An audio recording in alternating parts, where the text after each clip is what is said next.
ദശകം 8 പ്രളയവർണ്ണനം. ഏവം താവത് പ്രാകൃത പ്രക്ഷയാന്തേ ബ്രാഹ്മേ കൽപ്പേ യാതിമേ ലബ്ധജന്മാ ബ്രഹ്മഭൂയസ്ത്വത്ത ഏവാപ്യവേദാൻ സൃഷ്ടിം ചക്രേ പൂർവകൽപ്പോപമാനാം. പദങ്ങളെ പിരിച്ചു നോക്കാം. ഏവം താവത് പ്രാകൃത പ്രക്ഷയാന്തേ, പ്രാകൃത പ്രക്ഷയാന്തേ ബ്രാഹ്മേ കൽപ്പേ ഹ്യാദിമേ, ഹി ആദി മേ, ഹ്യാദിമേ, ഹി ആദി മേ, ഹി പ്ലസ് ആദിയാണ് ഹ്യാദി മേ ലബ്ധ ജന്മാ ബ്രഹ്മ ഭൂയഃ ത്വത്തഃ, ത്വത്തഃ ഭൂയഃ ത്വത്തഃ ഭൂയസ്ത്വത്ത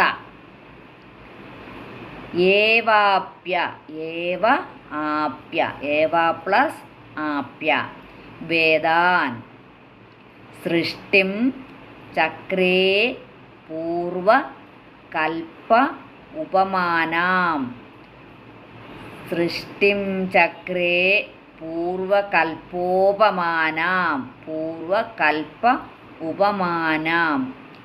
ഏവം താവത് പ്രാകൃത പ്രക്ഷയാന്തേ ബ്രാഹ്മേ കൽപ്പേ ഹി ആദിമേ, ഹ്യാദിമേ ലബ്ധജന്മാ ബ്രഹ്മാ ഭൂയസ്ത്വത്ത ഏവാപ്യ വേദാൻ സൃഷ്ടിം ചക്രേ പൂർവകൽപ്പോപമാനാം. ഏവം താവത് പ്രാകൃത പ്രക്ഷയാന്തേ ബ്രാഹ്മേ കൽപ്പേ ഹ്യാദിമേ ലബ്ധജന്മാ ബ്രഹ്മാ ഭൂയസ്ത്വത്ത ഏവാപ്യവേദാൻ. ദശകം 8 ശ്ലോകം 1 അന്വയവും അർത്ഥവും നോക്കാം. അപ്പോൾ കഴിഞ്ഞ ദശകത്തിൽ നമ്മൾ ഹിരണ്യഗർഭൻ എന്നെക്കുറിച്ച് പറഞ്ഞു. അപ്പോൾ ആ കഴിഞ്ഞ ദശകത്തിൽ വർണ്ണിച്ച ആ ഹിരണ്യഗർഭൻ അഥവാ സ്വയംഭുവായ ബ്രഹ്മാവ് എന്തു ചെയ്തു എന്നാണ് ഈ ദശകത്തിൽ വിവരിക്കുന്നത്.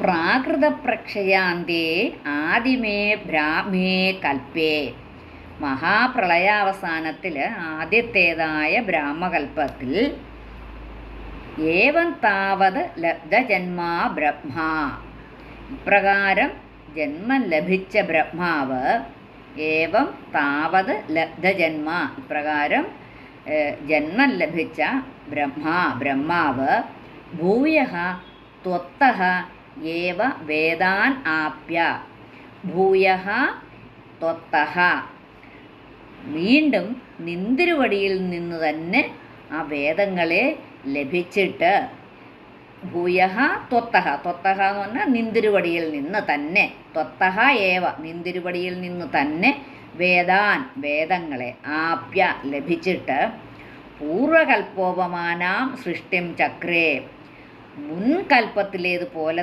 പോലെയുള്ള സൃഷ്ടിയെ ചെയ്തു.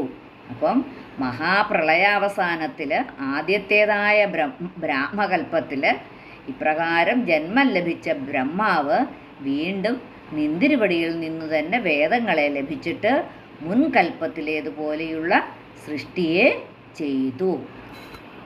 ഏവം താവത് പ്രാകൃത പ്രക്ഷയാന്തേ ബ്രാഹ്മേ കൽപ്പേ ഹ്യാദിമേ ലബ്ധജന്മാ ബ്രഹ്മാ ഭൂയസ്ത്വത്ത ഏവാപ്യവേദാൻ സൃഷ്ടിം ചക്രേ പൂർവകൽപ്പോപമാനാം.